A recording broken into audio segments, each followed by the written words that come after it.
92,5 Maestro FM, House with the Sound. Halo, apa kabar Sobat Maestro, menemani aktivitas hari ini ya.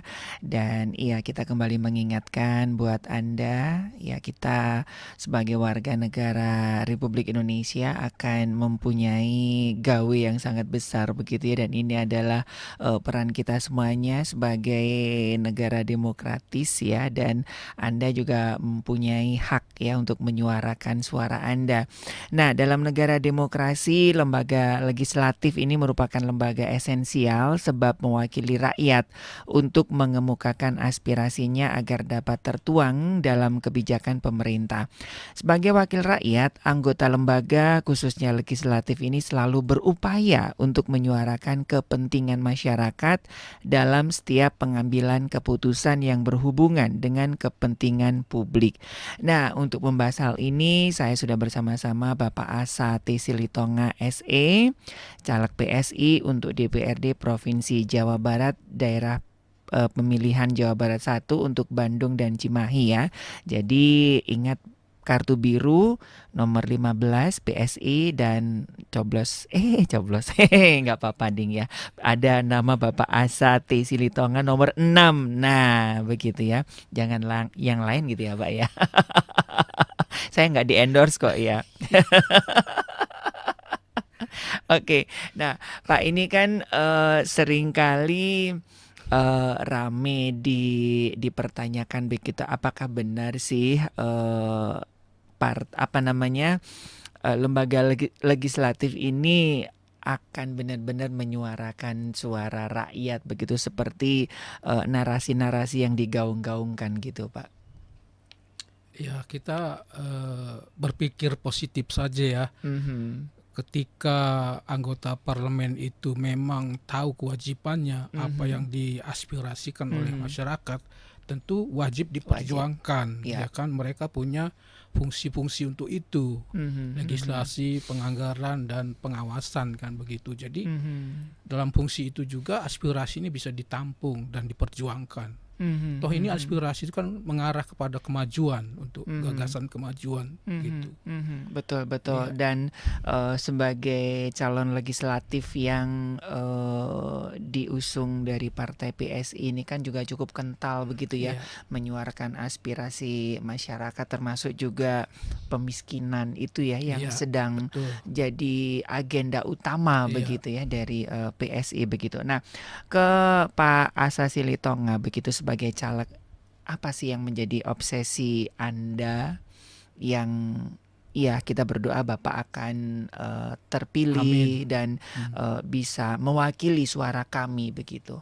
Iya, saya coba sebetulnya bukan obsesi. Lebih ini keinginan, karena kalau obsesi itu kan akan merasuk pikiran betul. Jadi obsesi tapi ini kayaknya itu kan agak ada negatifnya gitu ya. Tapi memang keinginan saya ini memerlukan sinergitas, ada kebersamaan yang kuat ya. Misalnya saya di Bandung itu sejak tahun 78. Semua anak-anak lahir di Bandung. Jadi DNA saya sebetulnya Jawa Barat, Bandung juga ya. Jadi merasa ada kerinduan bagaimana Jawa Barat ini ya memang masyarakatnya educated ya, heterogen ya, macam-macam gitu ya.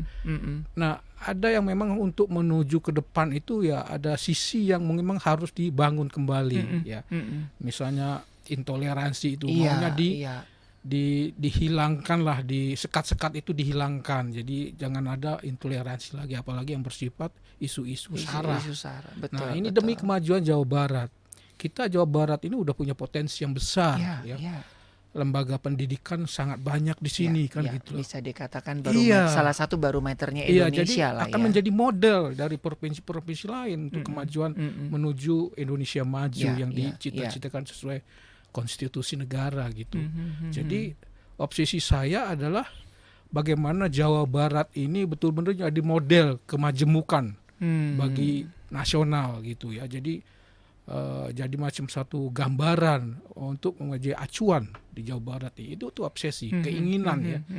Jadi kalau Jawa Barat terjadi seperti itu rasanya bagus sekali karena Jawa Barat ini merupakan barometer dari provinsi yang lain. Iya, betul. Ya, jadi betul. ketika isu-isu sosial itu juga sudah selesai, tidak ada masalah, ya isu-isu ekonomi, pertumbuhan dan lain-lain saya rasa sudah bisa ngikutin ya. Tapi kalau ketika isu-isu sosial ini masih terjadi, orang juga akan, artinya kemajuan itu akan terhambat gitu ya. Jadi itulah keinginan sebetulnya Jawa Barat itu, artinya isu sosial seperti sekat intoleransi itu sudah hilang. Nah, tapi ini adalah kegiatan yang sesuatu yang sifatnya sinergisitas ya, artinya kebersamaan yang kuat. Iya, tak bisa saya sendiri, tapi semua masyarakat, anak bangsa harus peduli untuk ini, khususnya yang Jawa Barat. Betul. Dan kalau ya saya nggak tahu ya apakah memang ini udah kairosnya Pak Asa ya. Kenapa nggak di tahun-tahun sebelumnya Bapak menerjunkan untuk menjadi caleg begitu Pak? Kan udah dari tahun 74. Itu kan rentang waktunya cukup lama Pak ya, 50 tahun lebih Bapak melihat hadir, tumbuh besar dan menjadi bagian dari masyarakat Jawa Barat begitu kan. Kenapa baru 2024 ini Bapak apa ya? Jadi terkesan telat gitu. Nggak telat sih Pak, nggak telat sih. Ya saya bilang ini kairosnya Bapak kairosnya Bapak untuk boleh memunculkan ini loh, aku sebagai anak bangsa. Apakah ada sesuatu yang membuat Bapak itu sampai akhirnya gue harus pick up nih, gue harus masuk di parlemen nih gitu Pak? Ya, pertanyaan bagus ya. Jadi ketika saya sudah sekolah selesai, kuliah selesai, langsung mendapatkan, artinya ada pekerjaan sudah di satu perusahaan BUMN. Iya, cukup mapan Bapak cukup mapan. Dan di situ yang saya kerjakan memang betul-betul membutuhkan perhatian, fokus untuk pekerjaan itu karena sifatnya pembangunan ya secara nasional. Ya, kebetulan pada waktu itu kita, kalau saya boleh sedikit cerita, di tahun 70-an itu kan Telkom, boleh saya sebut Telkom, meluncurkan satelit Palapa kan, dan ini perlu stasiun-stasiun yang berbasis di darat. Kita bangunlah ini. Jadi saya itu di rumah cuman 2 minggu paling lama, setelah itu berangkat lagi. Pulang setelah 3 bulan, begitu terus. Jadi belum terpikir masalah-masalah ini, tapi setelah pensiun dini ya, baru kelihatan. Saya diajak teman-teman untuk aktif di Ormas gitu ya. Saya lihat ini sebetulnya mengisi waktu paling bagus dan juga bersosialisasi dengan banyak masyarakat dan teman-teman ya. Jadi itulah alasannya. Jadi memang waktu saya untuk ini baru sekarang yang bisa concern ya. Oke. Setelah pergulatan yang cukup panjang begitu ya, dan mungkin dengan masuk di legislatif ini akan lebih bisa leluasa menyuarakan apa yang menjadi kegundahan masyarakat dan juga kegundahan Bapak sendiri kan pastinya ada kegundahan secara bukan kepentingan pribadi kan, sebagai anak bangsa kan pasti punya kegundahan sendiri yang kalau aku nggak masuk di legislatif ini nggak akan bisa nyampe. Ada kerinduan lah untuk itu lebih baik ya gitu Jawa Barat. Oke. Nah, kalau misalkan nih ya kita berdoa ya, Sobat Maestro juga dukung begitu ya, kalau menjadi anggota dewan nih, apakah masyarakat itu memang menjadi subjek utama dari kemitraan kerja dari Bapak Asa begitu Pak? Ya memang masyarakat itu adalah mitra yang paling dekat dengan anggota parlemen dewan ya, karena aspirasi itu yang memang dicari itu dari lapisan masyarakat ya, yang konkret ya, keinginannya apa. Jadi aspirasi gagasan untuk menuju kemajuan itu seperti apa yang diinginkan masyarakat kan gitu. Jadi memang yang saya tahu ketika lembaga parlemen ini mau bersidang, dia harus mendapatkan dulu aspirasi dari masyarakat. Iya kan itu. Jadi inilah yang akan kalau jadi di sidang itu. Mudah-mudahan saya kalau ada yang salah kayak dikoreksi aja ya. Jadi apa yang didapatkan dari masyarakat itu menjadi penting bagi kinerja anggota parlemen, anggota dewan gitu. Dan Pak Asa ini sudah 50 tahun ya, artinya sudah dekat lah, sudah teruji begitu ya. Jadi aspirasinya nggak dibuat-buat kan, dan beda lah dengan yang ngomong karbitan deh ya. Kan ya Pak Asa muncul memang dari ormas-ormas, Bapak nggak 1-2 hari gitu kan, dari sejak kuliah pun sudah terlibat dalam organisasi, bekerja pun terlibat dengan namanya telekomunikasi itu kan terlibat langsung ke masyarakat, sehingga kan mau tidak mau langsung ataupun tidak langsung kan Bapak kan sudah mendengar tuh jadi kan berhadapan masyarakat dengan langsung begitu kan, bukan lihat-lihat survei begitu. Jadi artinya kan sudah teruji 50 tahun ini dan sudah bisa dipastikan bahwa masyarakat ini akan menjadi mitra sinergi dari Bapak Asa nanti begitu ya.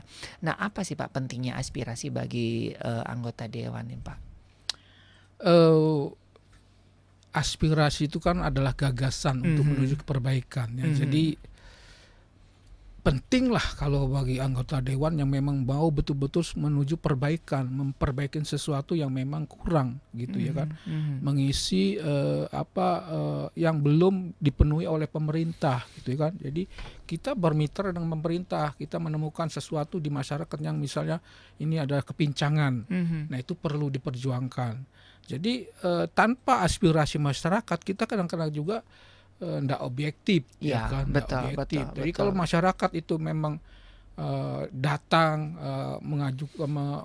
mengungkapkan perasaannya itu lebih fair, lebih objektif gitu ya. Yang saya tahu juga di kantor-kantor parlemen ada memang ruang aspirasi masyarakat situ. Jadi ini disiapkan difasilitasi kan oleh dewan gitu. Selain kadang-kadang juga ada anggota dewan yang sudah menjabat itu rumahnya pun dibuat ada rumah aspirasi. Jadi ini keseriusan oleh anggota dewan untuk menampung aspirasi masyarakat itu. Jangan sampai ada sekat atau ada kesenjangan di situ. Nah, ini perlu diupdate secara reguler gitu ya. Oke. Nah, kalau adanya rumah aspirasi atau mungkin juga ada event-event aspirasi itu kan kasarannya kan udah disetting Pak. Tapi kalau dengan Pak Asa dengan 50 tahun itu kan udah tanpa settingan kan. Udah ya mungkin nggak enak lah ngomong sama anggota dewan harus yang baik-baik. Tapi kan di belakang itu kan Bapak kan lebih curi-curi dengar gitu kan ya, walaupun nggak curi-curi udah kedengeran kan, udah terlibat langsung masyarakat kan, otomatis kan Bapak udah nulis poin-poin gitu kan. Nah, kira-kira apa sih Pak yang akan Bapak usung begitu dari curi-curi dengar yang kan kadang kan ya masyarakat nggak enak atau Pak ya ketemu calon gitu, ngomongnya baik-baik tapi kan di belakang itu kan beda lagi gitu. Nah, apa kira-kira yang akan Bapak angkat gitu dari aspirasi masyarakat yang itu benar-benar ini jadi menu utama Bapak gitu? Ya, ketika memang aspirasi masyarakat itu memang ada di dalam aspek kehidupan sehari-hari mereka. Ya kan. Misalnya masalah harga mungkin atau masalah sembako atau masalah apa itu mungkin kita formulasikan seperti apa sih yang kita akan perbaiki begitu. Jadi memang betul-betul aspirasi itu menyangkut kehidupan sehari-harinya gitu. Jadi bukan hal yang sifatnya menambah aset, tapi ini bersifat mempertahankan hidup sehari-hari gitu ya. Misalnya dari segi transportasi, fasilitas publik, misalnya air bersih begitu kan. Saya kadang-kadang lihat juga ada di komplek pembangunan pipa air air bersih. Galinya sudah lama tapi kapan airnya ngocor juga kadang-kadang saya pertanyakan begitu kan. Ini sudah lama tapi airnya belum muncul-muncul juga kan. Nah, ini nanti salah satu hal yang akan diusung ya, menu utama dari Pak Asa ya. Gimana itu pengaturan manajemen proyeknya kan kita penasaran yang begitu-begitu gitu. Nah, termasuk juga pendidikan juga Pak. Ya, pendidikan juga begitu. Ada yang soalnya daerah pilihan Anda ini kan lumayan untuk pendidikannya kan juga butuh sentuhan-sentuhan langsung misalnya ya Pak ya. mengenai zonasi Zonasi. ya. Jadi ada orang di situ tapi tidak diterima di sekolah yang dekat di situ. Nah, jadi ini juga kadang-kadang masalah yang saya dengar gitu kan. Apa sih penyebabnya? Nah, ini kita harus carikan solusi gitu kan. Sebabnya kenapa tidak mengikuti aturan-aturan yang sudah ditetapkan gitu. Banyak komplain seperti itu. Jadi dia harus berupaya cari sekolah yang lebih jauh dari rumahnya untuk tetap ikut pendidikan ya. gitu. Betul. Iya. Nah, jadi Sobat Maestro ingat kartu biru nomor 15 ya PSI dan di situ ada Bapak Asa nomor 6 begitu ya, dan ya Bapak Asa tadi sudah menceritakan bahwa 50 tahun ya udah benar-benar bergelut ya, jadi sudah tahu aspirasi apa yang akan diusung ketika beliau dipercayakan untuk duduk sebagai anggota dewan begitu ya. Jadi minimal apa yang sudah disaksikan secara langsung itu yang akan diusung begitu. Nah, Pak Asa, kalau saya baca dari CV Anda begitu ya, kiprah Anda tadi sudah disampaikan di PT Telkom begitu kan. Terus juga ini kok Anda mengatakan sampai pensiun tidak sampai pensiun normal, artinya tidak normal, itu Anda sendiri yang mengajukan pengunduran diri atau seperti apa sih Pak? Iya, jadi pada waktu itu perusahaan kita Telkom mengajukan satu program ya, namanya Golden Sick Hand. Ya, jadi dipersilakan siapa yang pegawai yang memang berminat ya, misalnya punya jiwa entrepreneur gitu kan, bisa dia berkiprah di luar tanpa mengganggu kinerja di perusahaan Telkom gitu. Jadi pengunduran diri yang sendiri ini yang belum selesai waktu masa kerja itu juga dihargain oleh Telkom, diapresiasi sisa waktu kerjanya berapa tahun. Saya waktu itu mendengar program ini ya bersyukur, saya kalkulasi ya secara finansial tidak ada ruginya bagi saya. Ya. Yang kedua, mentalitas saya bukan mentalitas pensiunan menjadi. Iya kan, itu saya menangnya di situ. Saya dapat modal kerja untuk di luar, entrepreneur. Kedua, mentalitas saya bukan mentalitas pensiunan. Karena waktu saya lagi kerja terus kan begitu, sibuk-sibuknya. Tapi ada kesempatan ini yang saya gunakan. Dan puji Tuhan apa yang saya prediksi, asumsikan dengan Pendi itu berjalan baik, artinya begitu. Oke. Jadi ini menjawab ya. Jadi nanti kalau ada yang hal-hal, aduh dia kan nggak sampai pensiun, itu bukan karena ada masalah, karena memang ada kesempatan, ada tantangan untuk dan potensi pengembangan itu ya. Nah, ya biasanya kalau udah gini-gini kan ada aja gitu Pak ya. Iya, memang banyak yang tanya seolah-olah ada masalah gitu. Ada masalah gitu. Ya, mereka kesannya gini, sayang kan gitu, Telkom kan. Iya, memang begitu. Telkom kan perusahaan yang sudah go internasional. Bukan sembarangan di situ. Jadi untuk mendapatkan level-level tertentu itu harus melalui kriteria-kriteria yang tentu juga. Misalnya untuk jabatan manajer harus minimal lulus Suspim level 3 gitu dan sebagainya, screening. Jadi memang sesuatu yang tantang yang hebat untuk di Telkom untuk menjadi profesional gitu. Dan itu menunjang kiprah Bapak ke ranah politik ini Pak. Iya. Bisa diceritakan Pak korelasinya gitu Pak. Ya, jadi kita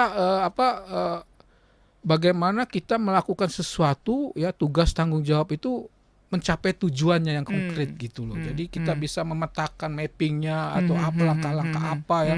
Kalau di Telkom kan biasa itu dia sebagai perusahaan yang go internasional, seluruh aturan prosedur itu sudah dibakukan dengan standar internasional seperti yang kita ISO gitu kan. Itu harus. Jadi habit kita di sana sudah seperti terbentuk gitu. Jadi ketika kita di luar, ini bisa dilakukan dengan hal begini, sistematik gitu ya. Jadi kita bisa menyerap metode itu, cara kerja itu di dalam di luar gitu loh. Jadi semua menjadi terukur. Betul. Dan nilai yang diberikan di tempat Bapak itu kan memang buat masyarakat ya. Iya. Bahkan sekarang ini kan juga memunculkan satelit baru Satria Itu berapa ya, itu ya yang Kominfo punya itu kan masih ranahnya ke sana juga ya, ke bagian informatika begitu ya. Oke. Nah, ini ngomongin Bapak ini kan tadi juga sudah singgung mengenai pengalaman berorganisasi masyarakat. Bisa diceritakan, Pak? Dari sejak kuliah berarti atau sejak SMA Bapak jadi di ketua Telkom OSIS sendiri gitu? Saya sudah memimpin satu istilah forum atau disebut kepengurusan. Jadi di Telkom itu untuk membangun karakter pegawai itu ada karakter buildingnya melalui 3 aspek. Iman, budaya, dan olahraga. Ibu. Nah, di situ saya sebagai ketua pengurus untuk Ibu Kristiani Telkom dengan yang Kristen Katolik begitu selama 2 periode gitu kan. Ya, jadi itu pengalaman saya dalam organisasi. Pertama, mengelola banyak orang dengan tujuan tertentu yang terukur begitu. Oke, jadi sudah lumayan ya 2 periode, cukup ya Pak ya? Cukup. Jadi, ini nggak nyindir loh ya Sobat sekarang Maestro. ini kan saya sudah aktif juga di beberapa ormas Kristen, misalnya di MUKI, Majelis Umat Kristen, tapi secara struktur pengurusan saya di Kabupaten Bandung Barat sebagai sekretaris. Kemudian juga di Parkindo, Partisipasi Kristen Indonesia sebagai DPD Jawa Barat sebagai sekretaris juga. Jadi saya mencoba bagaimana kita ada aktif di dalam organisasi Kristen yang tidak mencampuri doktrin gereja gitu. Tapi kita melihat kepentingan warga gereja, misalnya pendidikan gitu kan. Jangan sampai mereka mendapat hambatan. Sudah ada yang bergerak sana. Iya, betul. Jadi artinya kemarin yang waktu Pak Asa sampaikan mengenai intoleransi bukan hanya intoleransi di luar masyarakat Kristiani, bahkan di dalam intern Kristiani pun ada intoleransi juga ya, termasuk dengan denominasi dan segala macamnya ya. Dan itu juga nanti yang juga akan jadi menu main course-nya Pak Asa ya. Jadi kita dampingin di ormas Kristen itu, organisasi masyarakat Kristen gitu. Kan tidak semua urusan masyarakat itu bisa ditanganin gereja. Biarkanlah gereja pelayanan ke jemaat soal kerohanian gitu kan. Kita menyentuh soal hak-hak kewarganegaraan. Sebagai umat Kristen, bagian dari anak bangsa begitu. Oke, nah jadi jangan lupa ya Sobat Maestro ya, Anda harus menggunakan hak pilih Anda ya. Ini kan biasanya banyak sekali saya yang mendengarkan, aduh udah bingung aku tuh kalau udah masuk DPR RI, DPRD gitu kan. Nah sekarang kan sudah jelas ya Bapak Asa T. Silitonga sudah memaparkan dan juga rekam jejaknya udah jelas begitu ya, 50 tahun benar-benar terjun di tengah-tengah masyarakat ya, bukan anak baru gede tapi sudah 50 tahun teruji dalam berorganisasi juga, dan aspirasi-aspirasi yang mungkin tidak sempat diungkapkan di aspirasi dewan, tapi Bapak kan sudah mencatatnya ya. Pasti saya percaya Bapak udah punya buku harian sendiri, agenda sendiri dari apa yang Bapak lihat, apa yang Bapak rasakan di tengah-tengah masyarakat. Nah, jangan lupa Anda nanti kan ada dapat 5 kartu. Nah, buka kartu biru, lihat nomor 15 ya, PSI, betul ya Pak ya. Dan nomor urut 6 ada nama Bapak Asa T. Silitonga SE. Kartu warna biru. Kartu warna biru begitu ya. Ini ada fotonya atau ada nama aja sih Pak untuk tahun ini ada Pak? Foto. Nggak ada foto ya. Oh, kalau zaman saya dulu masih ada foto. Fotonya, yang sekarang hanya nama ya.